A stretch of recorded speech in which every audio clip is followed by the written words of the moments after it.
پھر دونوں چلے یہاں تک کہ گاؤں والوں کے پاس پہنچے اور ان سے کھانا طلب کیا۔ انہوں نے ان کی ضیافت کرنے سے انکار کیا۔ پھر انہوں نے وہاں ایک دیوار دیکھی جو گرا چاہتی تھی، تو خضر نے اس کو سیدھا کر دیا۔ موسیٰ نے کہا کہ اگر آپ چاہتے تو ان سے اس کا معاوضہ لے لیتے تاکہ کھانے کا کام چلتا۔ خضر نے کہا کہ اب مجھ میں اور تم میں علیحدگی، مگر جن باتوں پر تم صبر نہ کر سکے میں ان کا تمہیں بھید بتائے دیتا ہوں کہ وہ جو کشتی تھی غریب لوگوں کی تھی جو دریا میں محنت کر کے یعنی کشتیاں چلا کر گزارا کرتے تھے، اور ان کے سامنے کی طرف ایک بادشاہ تھا جو ہر اچھی کشتی کو زبردستی چھین لیتا تھا،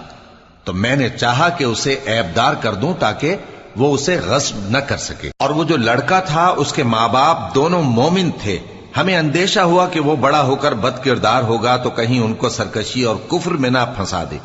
تو ہم نے چاہا کہ ان کا پروردگار اس کی جگہ ان کو اور بچہ عطا